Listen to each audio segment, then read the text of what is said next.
레위기 3장 1절로 5절까지의 말씀,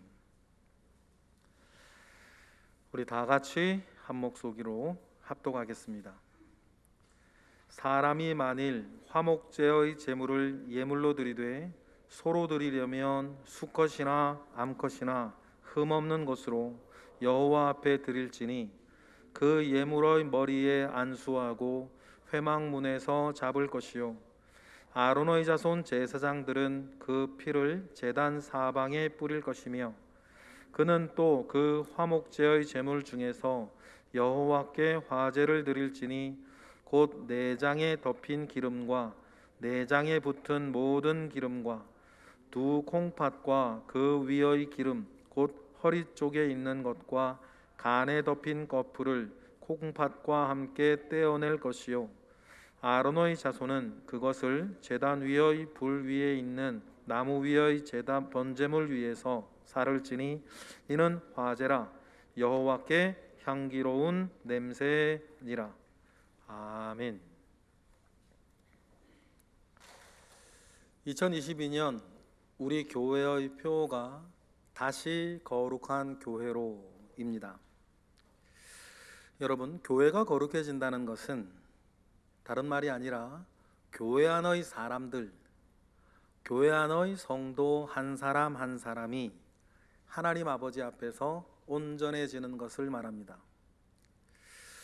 이 귀한 일들을 우리가 이루어 가기 위해 교회다운 교회, 성도다운 성도를 목표로 이 일을 이루어 가고 있는데, 특별히 우리 교회는 세 가지를 위해 올해 각별한 노력을 지금 하고 있습니다. 첫 번째, 성도의 교제를 회복하는 것입니다. 여러분, 교회는 그저 예배하고 함께 설교 듣는 곳이 아닙니다. 교회는 교회 안에 있는 성도들이 더불어 영적인 생활을 하고 그 영적인 생활을 나누는 성도의 교제가 여러분 있어야 되는 것입니다. 여러분, 사도신경에 나는 성도의 교제를 믿사오며 라고 하는 신앙의 고백이 거기에 왜 들어가 있는지를 여러분 정말 생각하셔야 됩니다. 우리는 사도신경을 외울 때마다 말합니다. 나는 성도의 교제를 믿습니다. 여러분, 이 말이 품고 있는 의미와 풍성한 은혜들은 무엇일까? 여러분, 성도의 교제 안에 여러분 교회는 교회됨을 찾아가는 중요한 은혜가 있는 것입니다. 이 일을 이루어 가기 위해서 우리 교회의 각 구역이 살아나되 더 풍성히 살아나야 되는 것입니다.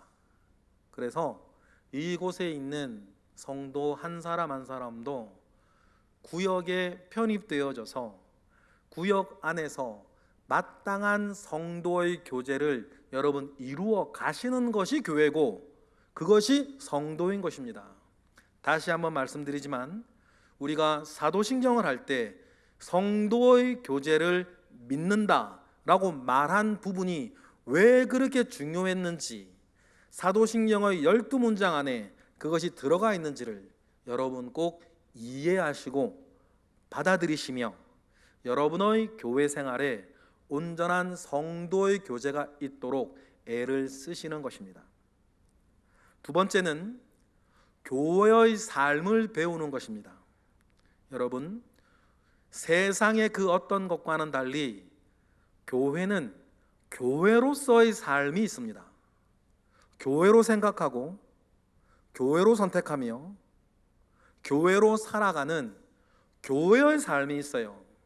우리가 흔히 교회의 세속화를 말할 때 교회의 세속화는 여러분 다른 게 아닙니다. 교회가 하나님으로, 성경으로, 믿음으로 생각하고 판단해야 할 때에 경제 논리가 들어오는 것이고 정치 논리가 들어오는 것이고 인본주의가 들어오는 것입니다. 그래서 교회가 교회로 생각하지 아니하고 경제 논리나 정치 논리나 인본 논리 안에서 교회의 삶을 생각하고 선택하고 결정하는 것을 교회의 세속화라 부르는 것입니다. 그러면 여러분, 우리는 교회의 삶을 배운다는 것은 교회 안에 있는 성도들이 성도의 삶을 훈련해 나가는 것을 말해요. 특별히 성경 가운데에서도 베드로전서부터 요한 3서에 이르는 공동서신 5권은 교회의 삶이 무엇이고 어떻게 살아가야 하는 것인지에 대한 초점을 맞추어서 우리에게 주어진 성경이에요. 그러니 여러분, 이제 우리 교회가 조금 있으면 교회의 삶에 대한 메시지들을 또 많이 하게 될 것인데, 또 게다가 생명의 샘과도 요한 1, 2, 3서를 묵상하게 되면서 우리가 애쓰고 노력해야 되는 것은 교회는 교회의 삶이 따로 있다는 것을 기억하고 그것을 내 것으로 만들어가는 일들을 반드시 하셔야 되는 것입니다.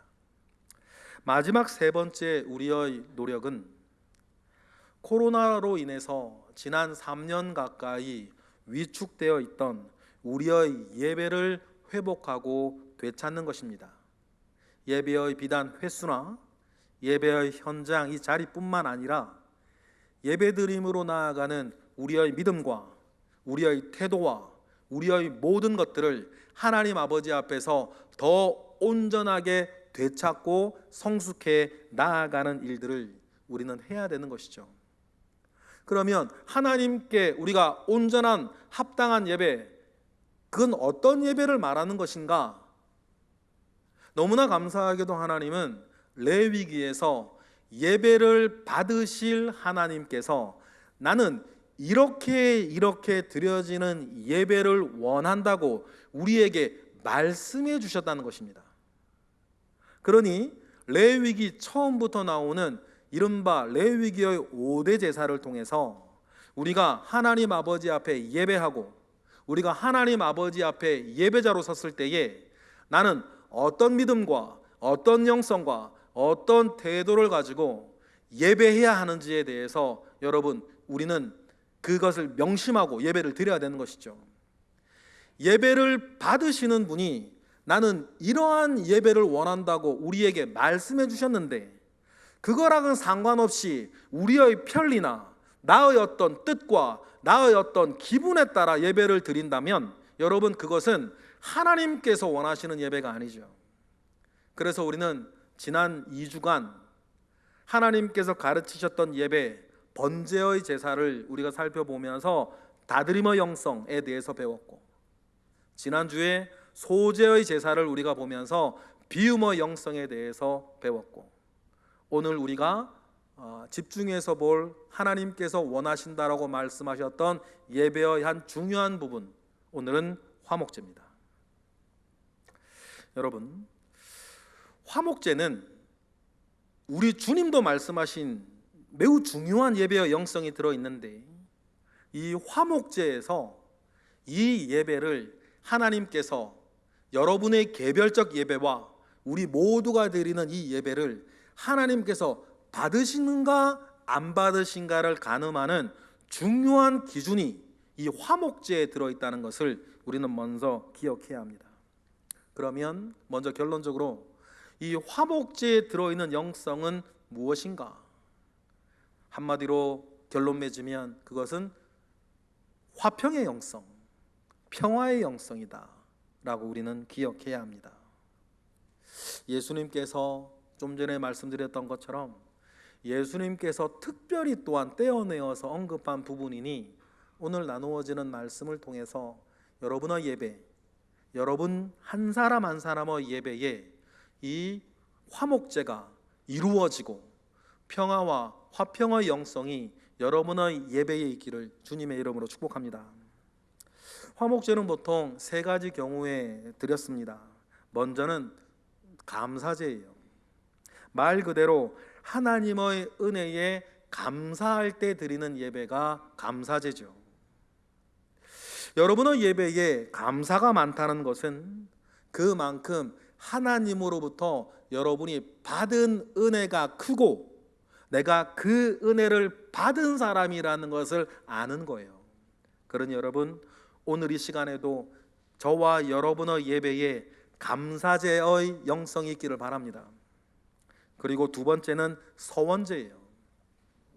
내가 하나님께 이것을 하겠노라 작정하며 드리는 예배가 서원제예요. 여러분, 우리가 예배할 때 이걸 도전이라고 많이 표현해요. 예배할 때 내가 이제 이렇게 해야겠구나, 내가 저렇게 해야겠구나, 우리가 도전받을 때가 있습니다. 여러분, 우리의 예배에는 이런 서원제가 살아있어야죠. 그래서 예배를 드리면 드릴수록 내가 주님을 위해서 무엇인가 내가 더 해야겠다라고 하는 서원의 은혜가 저와 여러분에게 있기를 바랍니다. 그리고 마지막으로는 자원제예요. 즐거운 일이 생겼을 때 그 기쁨을 하나님과 그리고 이웃 성도들과 더불어 나누는 것을 자원제라 그래요. 여러분, 우리의 예배에 자원제가 많다는 것은, 그래서 성도들과 함께 나눌 수 있는 기쁨이 많다는 것은 여러분이 지금 아주 잘 살고 있다는 뜻이에요. 취직이 되었다든지, 시험에 합격했다든지, 결혼을 했다든지, 계약이 체결됐다든지, 취직하거나 합격을 했다든지, 좋은 실적을 올렸다든지, 여러분, 우리가 이러한 기쁨이 있을 때 하나님과 우리 성도들과 더불어서 나누는 은혜들이 여러분 우리의 예배 가운데도 많기를 바라요. 그래서 우리의 교회의 예배에 이 자원제가 많다는 것은 개인적으로 목사로서나 우리 교회로서도 참 즐겁고 기쁜 일이에요. 다시 말씀드리지만 여러분의 삶이 지금 매우 잘 되고 있다는 뜻이거든요. 우리가 참 잘하고 있는, 가끔 하고 있는 예 중에 하나가 어떤 감사한 일이 있을 때에 예배를 마치고 본당 앞 현관에서 떡을 나누는 것이 전형적인 자원제죠. 누가 시킨 것도 아닌데 자기에게 있었던 위로나 자기에게 있었던 그 감사를 자원하여서 성도들과 나누는 거예요. 저는 바라기는요, 1년 52주인데 그때마다 여러분 저 현관에 떡이 있었으면 좋겠어요. 어떤 목사님은요, 어렸을 때 자기가 교회 다닐 때마다 자기를 그렇게 구박하던 아버지가 교회 못 가게 할 때마다 했던 말이 있대요. 교회 가면 떡이 나오냐 밥이 나오냐. 그리고 그 목사님이요, 목사님이 된 뒤부터는요, 그 교회는 맨날 떡을 준대요. 먼 분도 아니에요. 지금 우리 교단 총회장인 이상무 목사님 얘기 아니에요. 어렸을 때 아버지한테 매 맞으면서 교회 가면 떡이 나오냐 밥이 나오냐 늘 그래 혼이 나고 핍박을 받은 게 얼마나 한이 됐으면 매주일 떡을 준대요.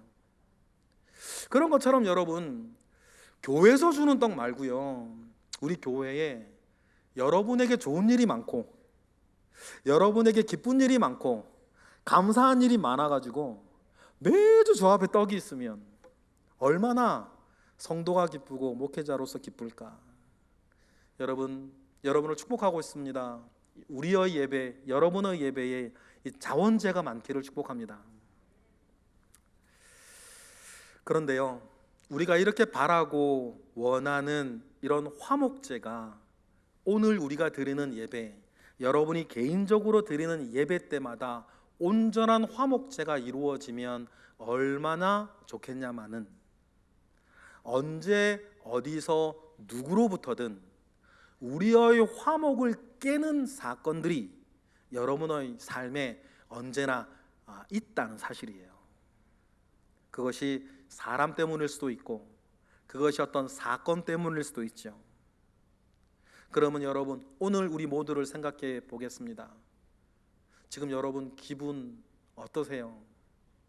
만약에 슬픈 마음이 있다면 여러분 지금 무엇 때문에 슬프십니까? 아니면 화가 나는 일이 있다면 여러분 누구 때문에 화가 나세요?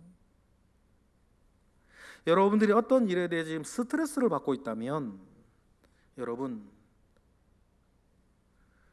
그 일을 우리가 하나님 아버지 앞에 들고 예배할 때에 우리에게 처음 필요한 것은 소재의 정신이에요. 그렇죠? 그 모든 알갱이들을 다 갈아내야 되는 것 아니겠습니까?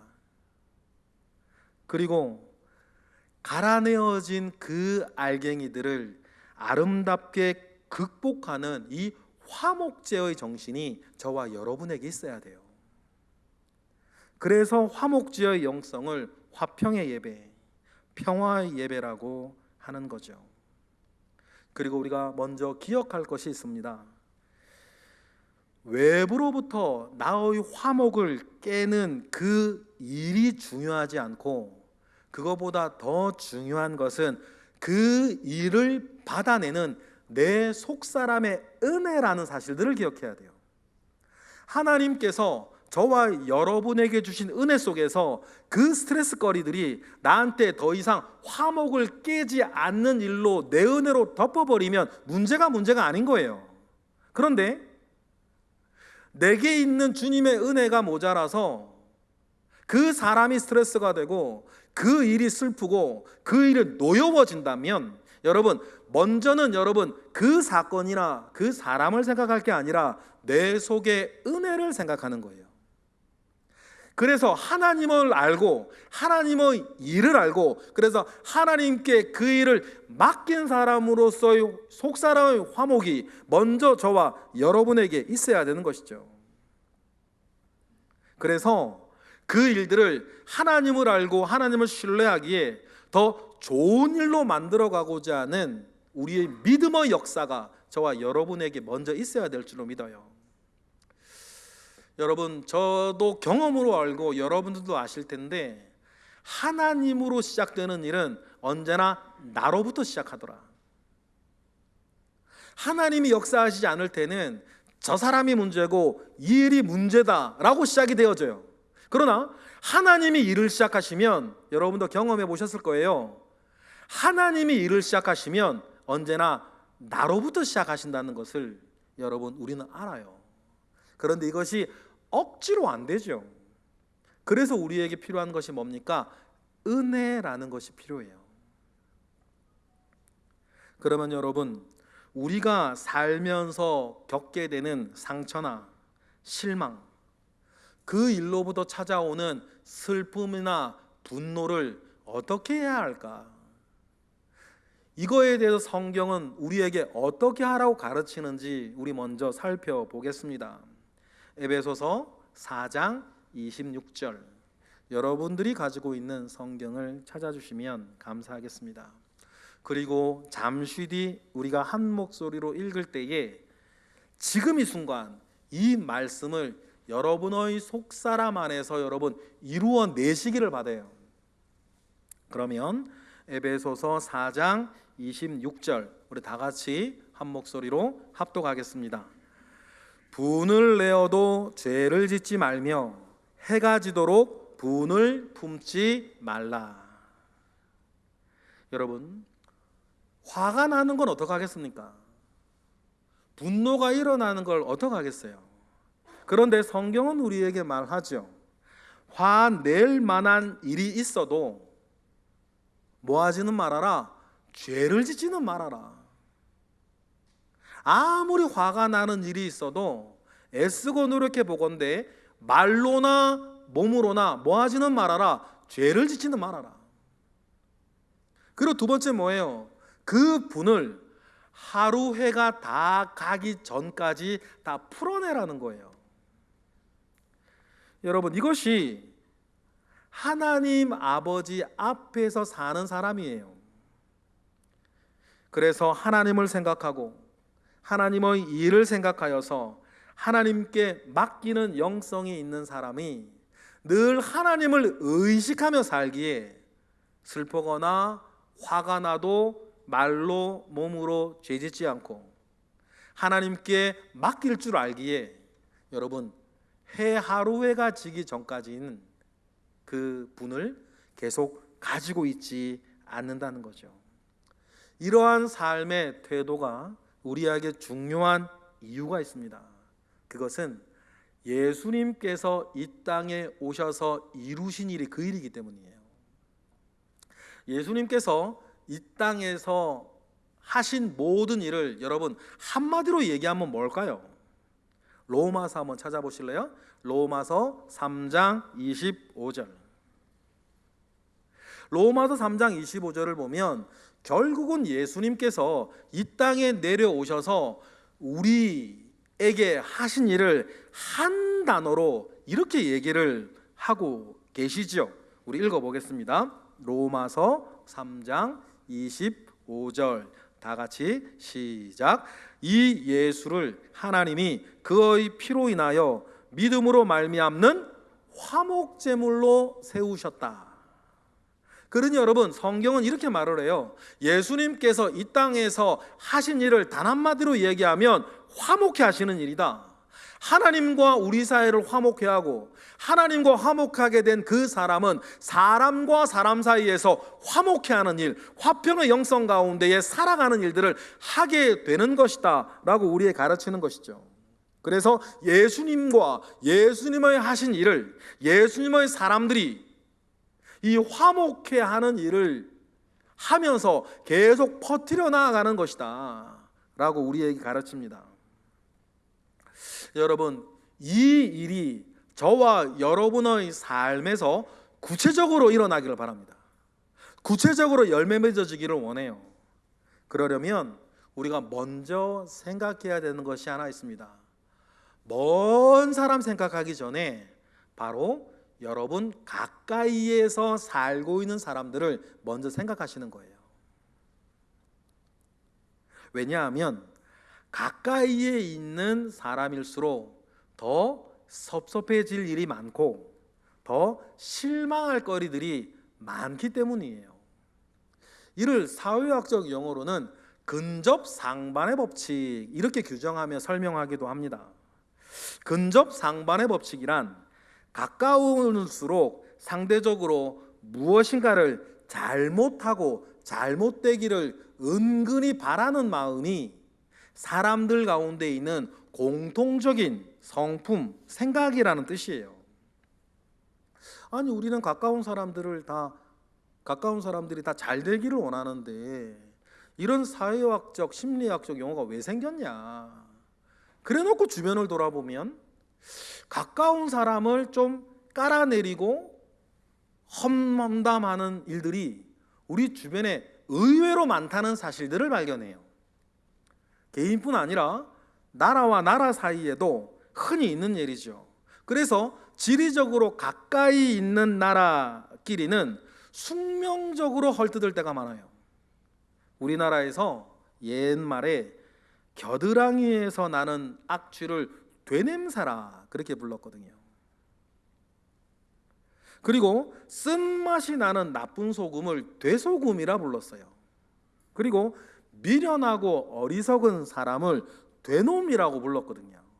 이 되가 무슨 뜻이냐면 중국이라는 뜻이에요.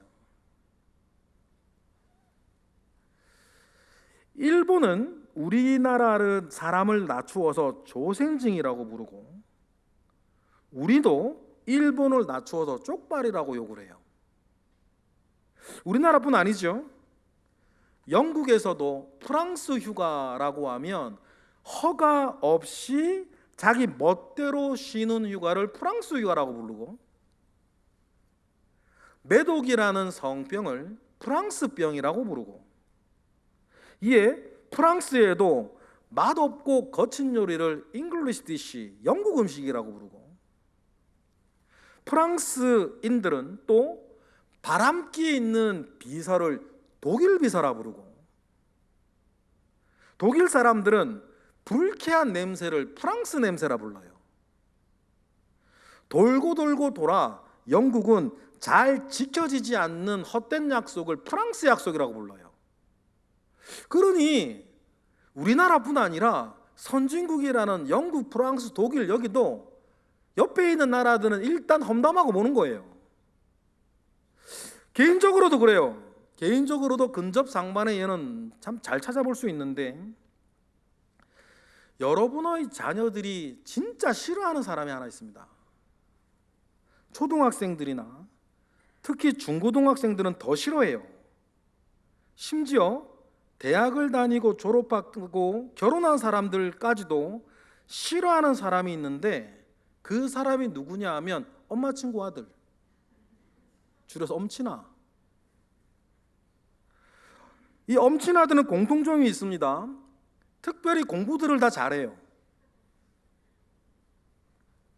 공부를 아주 잘할 뿐 아니라 학교 다닐 때 반장이나 전교회장을 도맡아서 하죠. 그리고 걔네들은 무슨 비결이 있는지 상을 아주 자주 타요. 게다가 상냥하고 예의 바릅니다. 걔네들은 분명히요 나중엔 좋은 대학 들어가고요 좋은 데 취직하죠. 교회 다니는 사람들 중에 이 엄친아들이 더 환장하겠는 것은 그런데도 얘네들은 믿음도 좋아. 그래서요 얼굴 한번 본 적 없는 엄친아들 때문에 여러분의 자녀들이 얼마나 고생하고 팔자에 없는 욕을 먹든지. 그래서 그런지요 우리는 주변에 옆에 있는 사람들이 막무가내로 잘 되고 잘하는 것이 왠지 우리는 좀 싫어요. 그래서 무엇인가 흠이라도 좀 찾아내고 싶은 마음이 우리 가운데 있죠. 얼마 전에는요 이 엄친아보다 더 무서운 사람이 등장했대요. 와친남이라고. 와이프 친구 남편. 이 사람들은 하나같이 좋은 집안에 억대 연봉에 잘생기고 키도 크고 얼마나 자상한지 기념일도 잘 챙기고 퇴근하면 집안일도 다 해주고 애까지 본다니. 이 정도면 여러분 얼굴 한번 본 적 없는데 사람 잡는 와친남 아니에요. 옆 사람들이 잘하는데 왜 자기가 스트레스를 받고 옆 사람들이 잘하는데 그걸 가지고 왜 다른 사람들을 비교하면서 이렇게 자꾸만 갉아먹을까? 그래서인지요 보통 사람들은 주변 사람들이 막무가내로 잘하는 것도 별로 안 좋아하고 좀 더 나아가면 조금씩 못하기를 은근히 바라는 마음들이 있는 것 같아요. 그래서 깎아내리고 싶어하고 흠집을 찾아내려 합니다. 먼 사람은 상관없어요. 문제는 주변에 있는, 가까이 주변에 있는 사람이죠. 그런데요 이런 것뿐만 아니라 다른 면에서는 우리를 가장 아프게 하거나 우리를 실망시키는 사람들도 사실 먼 데 있는 사람들이 아니라 사실 가까이 있는 사람들이에요. 실망시키지 않았으면 하는 가까운 사람들이 실망을 해주는 거 아니겠습니까? 저 사람은 저라면 안 된다고 생각하는 사람이 우리에게 상처를 주는 거거든요. 그래서 마음속에 미워하는 마음이나 미워하는 마음을 참게 만드는 사람은, 참으며 살게 만드는 사람들은 멀리 있는 사람들이 아니라 바로 가까이에 있는 사람들이에요. 그러다 보니까 마음속으로 미워하거나 그들을 말로 비난하거나 친절하지 못하게 행동으로 구박할 때가 있죠. 문제는 그렇게 되어지면 그것이 우리의 화목을 깨고 미움이 미움을 낳듯이 애초에 우리 가운데에 밉다라고 하는 쓴마음들이 자꾸만 누룩처럼 커져간다는 거예요.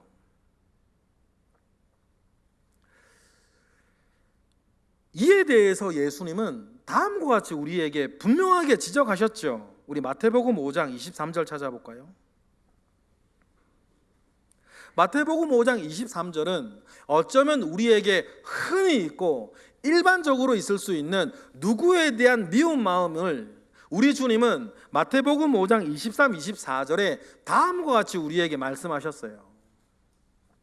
다 같이 우리 마태복음 5장 21절부터 우리 읽어보겠습니다. 시작. 옛사람에게 말한 바 살인하지 말라. 누구든지 살인하면 심판을 받게 되리라 하였다는 것을 너희가 들었으나 나는 너희에게 이르노니 형제에게 노하는 자마다 심판을 받게 되고 형제에 대하여 나가라 하는 자는 공회에 잡혀가게 되고 미련한 놈이라 하는 자는 지옥불에 들어가게 되리라. 여러분, 살인이 문제가 아니라 그 이전에 있었던 쓴 마음을, 이 미워하는 마음, 노여워하는 마음에 대한 주님의 이 경고와 짚어주시는 이 말씀을 여러분 우리는 기억해야 되는 것입니다. 속으로라도 쏟아내는 욕설이나 비방에 대한 주님의 진단은 여러분 사뭇 엄격해요. 그러면 여러분, 이를 우리가 지금 주안점을 두고 있는 예배라고 하는 관점에서 생각해 봅시다.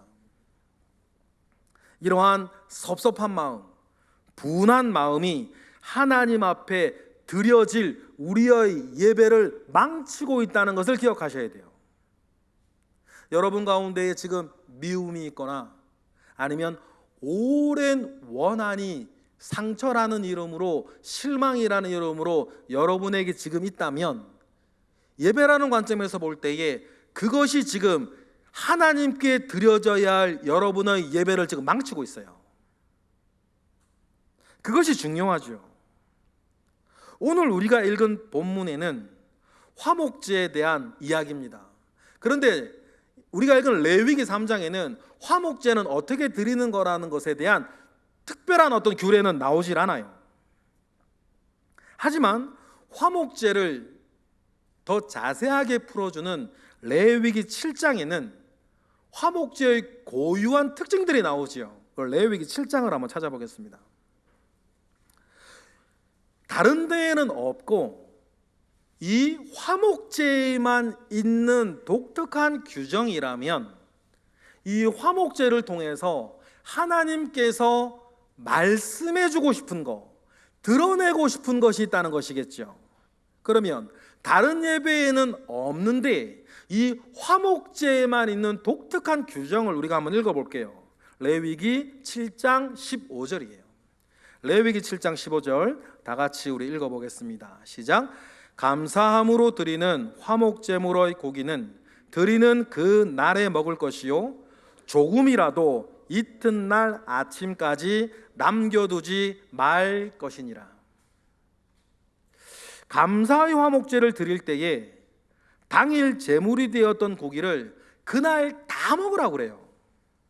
그런데 뒤에 나오는 16절에 보면 서원제나 자원제 같은 경우에는 약간 완화된 규정이 나와요. 이어지는 16절, 17절 읽어볼까요? 시작. 그러나 그의 예물의 제물이 서원이나 자원하는 것이면 그 제물을 그 남은 것을 먹을 것이요 그 남은 것은 이튿날에도 먹되 그 제물의 고기가 셋째 날까지 남았으면 불살할 것이니라. 그러니 여러분, 하루 이틀 이렇게 유예가 된다 하더라도 한 가지 분명하게 드러나야 하는 건 뭐예요? 그날 드린 그 제물을 다음 날로 넘기지 말고 그날 다 먹으라고 얘기를 하는 것이죠. 만약에 이를 어기면 다음과 같이 될 것이라고 이야기를 하세요. 매우 중요한 내용이죠. 18절 우리 읽어볼까요? 레위기 7장 18절 다 같이 시작. 만일 그 화목제물의 고기를 셋째 날에 조금이라도 먹으면 그 제사는 기쁘게 받아들여지지 않을 것이라.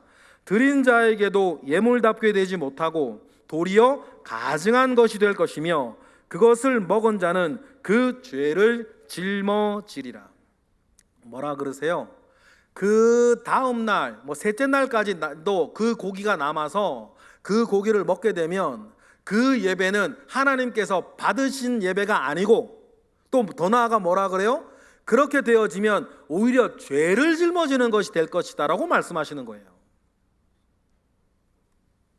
참 이상한 규정이에요. 다른 예배에는, 다른 제사는 이런 규정이 없어요. 화목제에만 있는 규정이에요. 그러면 하나님은 왜 이런 규정을 특별히 화목제에만 두셨을까? 이것에 화목제가 가지고 있는 독특한 영성이 들어있어요. 하나님께서 화목제에 이러한 두 가지 규칙을 두신 이유가 있습니다. 첫 번째 이유는 하나님께서 우리의 본성을 잘 아시기 때문이에요. 우리는 본능적으로 내게 있는 선한 것을 잘 나누지 않으려고 하는 본성이 우리 가운데 있어요. 제가 그 사람의 본성을 제일 분명하게 볼 때가 어린아이들을 데리고 놀 때예요. 여러분 보셨을 거예요. 애기들이요, 어린아이들이 친구가 너무 좋아가지고 친구를 자기 집에 데리고 와서 놀아요. 집에 간다 그러면 울고 친구와 함께 놀려고 그러죠. 그래 놓고 놀으라고 부모님들 어머니가 장난감을 딱 꺼내서 같이 놀려 그러는데요, 같이 놀자고 집에 데려왔으면서 자기 친구가 자기 장난감 만지면 뭐라 그래요? 내 거야! 하고 뺏어요. 왜 데려왔어? 그런 장면 참 여러 번 보셨잖아요.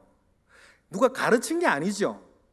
분명히 친구가 너무 좋고 친구하고 같이 놀려고 친구 집에 왔는데 그 아이가 자기 장난감을 만지면 내 거야 하고 뺏어서 못 만지게 하는 거예요. 그러면 서로 장난감 가지고 옥신각신 싸우다가 둘 다 울고, 그러다가 쭉 간다 그러면 또 울어. 그럼 어떡하라고 그러면? 여러분, 거기에서 저와 여러분은, 우리는 지금 그러지는 않죠. 우리는 배웠고 예의를 배웠고 사람을 상대하는 법을 배웠으니까. 그런데요, 배워서 하는 것과 우리 속에 아직 남아있는 이 내 거야 정신은 여전히 있는 거예요. 그래서 무엇인가 물건이나 어떤 선한 것을 나눌 때에도 줄 사람 안 줄 사람을 습관적으로 생각해요. 그래서 이걸 주어서 더 도움이 되거나 나중에 무언가 나에게 되돌아올 것이 있는 사람들한테 더 챙겨주고 싶어요. 안 줘도 될 사람, 그런 사람을 나누기 시작하는 거죠. 그런데요, 이런 자연스러운 우리의 이 평범한 마음이 하나님의 큰 틀에서 보면 화목을 깨는 작은 단초들이 되기 시작한다는 거예요. 더 중요한 두 번째 이유가 있습니다. 우리가 화목을 위해서 반드시 해야 되는 일이 또 하나 있죠.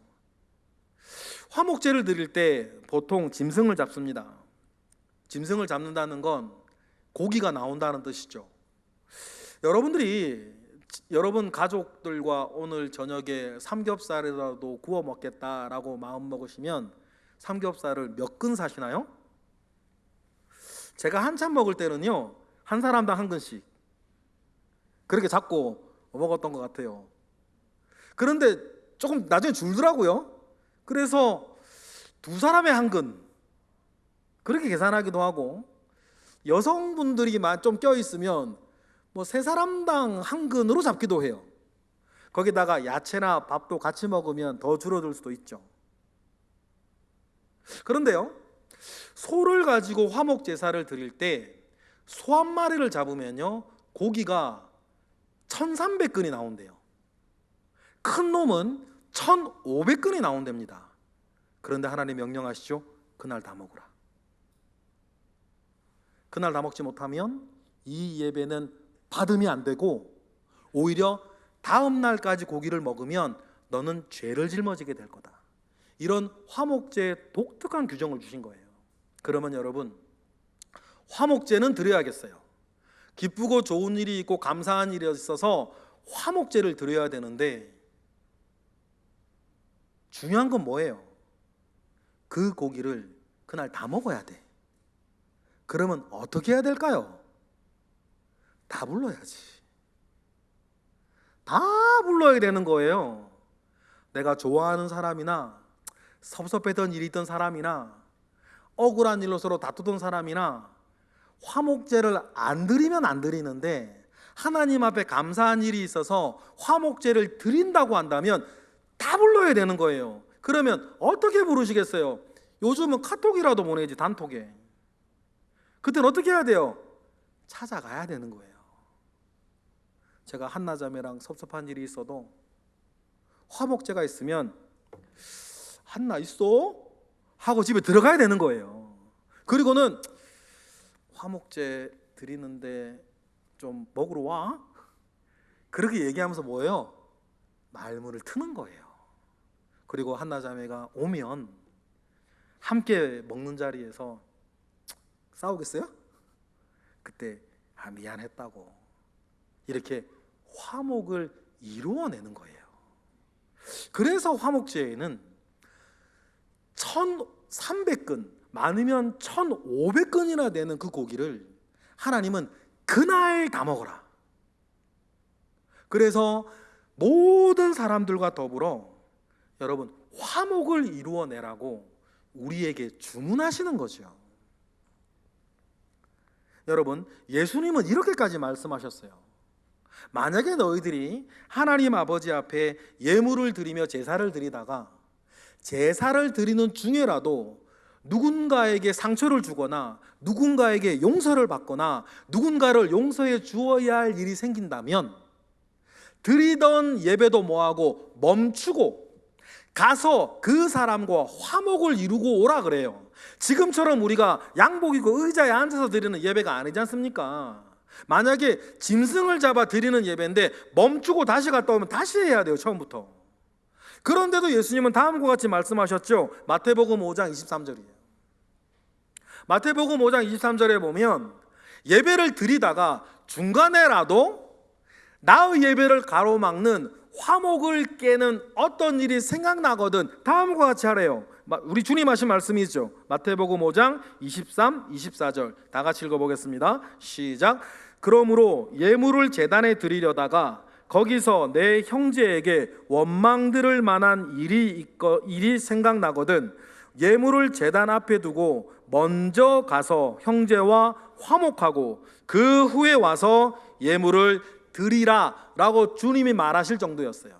그러면 여러분, 우리가 하나님 아버지 앞에 예배 드릴 때에 나와 하나님과의 화목뿐만 아니라 나와 가족과 이웃과의 화목이, 나의 지금 이 예배가 하나님 아버지 앞에 온전히 드려지고 하나님께서 받으실 만한 예배가 되겠다 할 때에 얼마나 중요한 일인 줄 아시겠죠? 그러니 여러분, 우리가 지금도 다른 사람과 어떤 불편한 관계를 가지고 있거나 상처라는 이름의 어떤 무언가를 마음에 품고 있거나 아니면 오래된 원한을 여러분 가지고 계시다면 하나님 앞에 온전한 예배 드리기 위해서, 하나님 앞에 온전한 예배자 되기 위해서 여러분 용서하셔야 되는 거예요. 그리고 용서를 구하셔야 돼요. 그러니 하나님께서는 우리가 드리는 이 예배를 통하여서 온전한 화목제가 되게 하여 우리가 하나님과 우리 사이뿐만 아니라 우리의 사람 관계 속에서도 온전한 화목을 이루어 내기를 원하시는 아버지의 마음이 화목제에 있어요. 여러분의 자녀들이 회사에서나 학교에서나 어디 가서나 사람들에게 칭찬 듣고 사랑받고 사람들과 잘 지내는 사람들이 되기를 원하시잖아요. 그 마음을 하나님은 화목제에 담으셨어요. 그리고 하나님 아버지 앞에 예배드리겠다는 사람에게 너 주변에 있는 모든 사람들과 뭐 하기를 원하시는 거예요? 화목하기를 원하시는 거예요.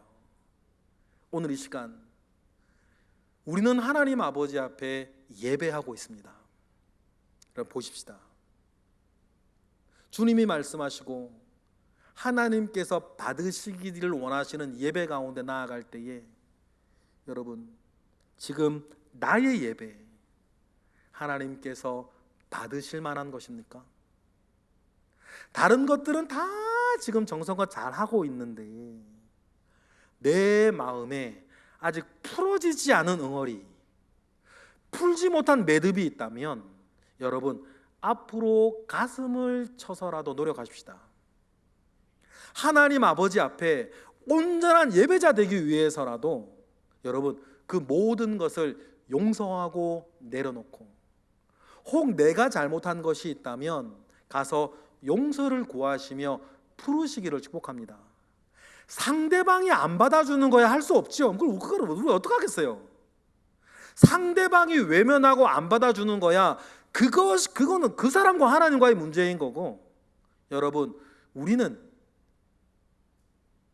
나의 최고의 예배를 받으실 자격이 있는 주님께 온전한 예배하기 위해서 하나님과 사람과 화목을 이루어내시는 저와 여러분 되시기를 주님의 이름으로 축복합니다. 이것이 해결되지 않으면 하나님께서 여러분에게 은혜를 주시고 복을 주셔도 그것이 다른 사람에게 오히려 상처와 실망이 될 수 있다는 것을 아셔야 돼요. 그렇죠? 다윗이 좋은 예 아닙니까?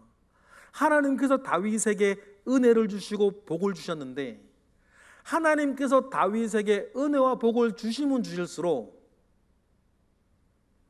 우리아의 가족들은 그것이 자기들에겐 상처가 되는 거예요. 그래서 나중엔 큰 일이 일어나지 않습니까? 여러분, 그러니 우리가 하나님 아버지 앞에 평생 예배하며 살려 할 때 아버지께서 저와 여러분에게 지금 원하시고 요구하시는 것, 모든 사람들과 더불어 화목하라고 하시는 그 말씀을 여러분 온전히 이루어내시고, 행여나 거기에 시간이 아직 좀 더 필요하신 분이 계시면 하나님 아버지 앞에 가슴을 치며 우세요. 그리고 하나님께서 나와 우리에게 은혜를 달라고, 그래서 머지 아니하는 날 하나님께서 기뻐 받으시는 화목제가 나의 예배에 이 시간 드려질 수 있기를 소원하고 소망하는 일들이 저와 여러분에게 있기를 주님의 이름으로 축복합니다. 하나님께서는 그 일을 기뻐하십니다. 기도하겠습니다. 할렐루야. 하나님, 감사와 영광을 올려드립니다. 하나님 앞에 온전한 예배자 되고 우리가 드리는 예배가 하나님 앞에 온전한 것이 되어지기 위해서 우리가 돌아보아야 할 것이 있음을 알게 하셨습니다. 이 일을 위해 더 기도하게 하시며 용기 내게 하시며 지혜를 주시고 힘을 주셔서 우리가 매주 드리는 예배가 화평의 예배, 화목제의 정신이 살아있는 귀한 예배, 하나님께서 기뻐 받으실 만한 예배 되게 하옵소서. 예수 그리스도 이름으로 기도드렸나이다. 아멘.